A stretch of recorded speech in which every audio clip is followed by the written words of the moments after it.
আজি দেওবাৰ, সেয়েহে ভাবিলোঁ ঘৰৰে কুকুৰা এটা খাওঁ বুলি, আৰু সিহঁতক মাতি দিছোঁ, ইয়াত চাউল কেইটামান দিছোঁ ধৰিবৰ কাৰণে।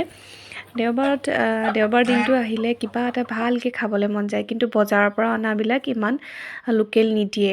সেইবাবে ঘৰৰ এটা খাওঁ বুলি ভাবিলোঁ। তাৰপিছতে মানুহজন বজাৰলৈ গৈছিলে আৰু বজাৰৰ পৰা এয়া মিঠাই লৈ আহিছিলে।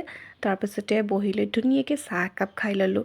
খাই লোৱাৰ পিছতেতো ৰন্ধা বঢ়াত লাগিবই লাগিব, আৰু মই কেনেকৈনো বনালোঁ চাওঁ আহক। এয়া দেখিছেনে, মাংসখিনি মানুহজনে ধুনীয়াকৈ কাটি দিলে। তাৰপাছতে এতিয়া মই মছলা ঠিক কৰিব লাগিব। ঘৰতে মই মছলাবিলাক ঠিক কৰি লওঁ, জিৰা, ধনিয়া, জালুক এইখিনি এনেকৈ ধুনীয়াকৈ ঠিক কৰি লৈছোঁ। তাৰপিছত আদা, নহৰু, পিঁয়াজ এইখিনিও মই ধুনীয়াকৈ কাটি লৈছোঁ। তাৰপিছত জালুককেইটা ভাজি ল'লোঁ প্ৰথমে আৰু গুড়ি কৰি ল'লোঁ। আকৌ জিৰা ধনিয়াখিনিও তেনেকৈ মই আকৌ ধুনীয়াকৈ মিক্সিত পিচি ল'লোঁ। তাৰপিছত এতিয়া পিচিম আদা নহৰুখিনি, মিক্সিত দি ল'লোঁ। এতিয়া গোটেইখিনি যেতিয়া ঠিক কৰি লৈছোঁ, তেতিয়া বনাবলৈ সুবিধা হয় আৰু সোনকালেও হয়। আৰু তাৰপাছতে মই এতিয়া মাংসখিনি ধুনীয়াকৈ মঠি ল'ম। হালধি পাউডাৰ দিছোঁ, আদা নহৰু বটা অকণমান দিছোঁ, পিঁয়াজো অকণমান দিছোঁ, ৰেড চিলি অকণমান দি দিছোঁ ছানৰাইজৰ। তাৰপিছতে মিট মছলা অকণমানো দি দিছোঁ।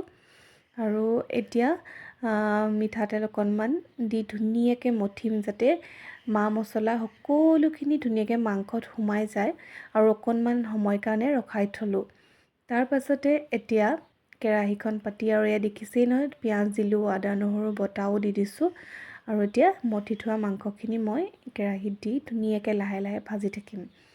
অলপ অলপকৈ মই গৰম পানী অলপ অলপকৈ দি পিনি ভাজি থাকোঁ, তেতিয়া খাবলৈ টেষ্ট এটা হয়। একেবাৰতে মই পানী নিদিওঁ। তাৰপাছতে মচুৰ দাইল কেইটামান তিয়াই থৈছিলোঁ, ভাবিলোঁ এইকেইটাকে বৰ বনাওঁ। আৰু পটককৈ গৈ বাৰীৰ পৰা লাই পাত কুমলীয়া আৰু নৰসিংহ পাত, মচন্দৰী পাত আনি ল'লোঁ। আনি ধুনীয়াকৈ ধুই এতিয়া মিক্সিত গোটেইখিনি পিচি ল'লোঁ। পিচি লোৱাৰ পিছত এতিয়া ধুনীয়াকৈ ইয়াতে পিঁয়াজ আৰু কেঁচা জলকীয়া কাটি ধুনীয়াকৈ বনাম এতিয়া।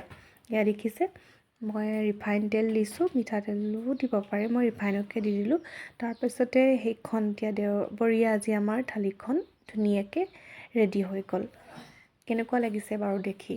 ভোট জলকীয়াটো কিন্তু বাৰীৰে হয়, আৰু কুকুৰাটো যিহেতু ঘৰৰ, আৰু ঘৰৰ বস্তুবিলাক খাই এনেও ভাল লাগে। আজি মোৰ দেওবাৰৰ থালিখন এনেকৈ ৰেডি কৰিলোঁ। তেনেই সাধাৰণ, কিন্তু খাই বহুত বেছি টেষ্টি লাগিছিলে। আপোনালোকৰ দেখি বাৰু ভাল লাগিছে নাই? জনাবচোন দেই। আজিলৈ আহিছোঁ, বাই বাই।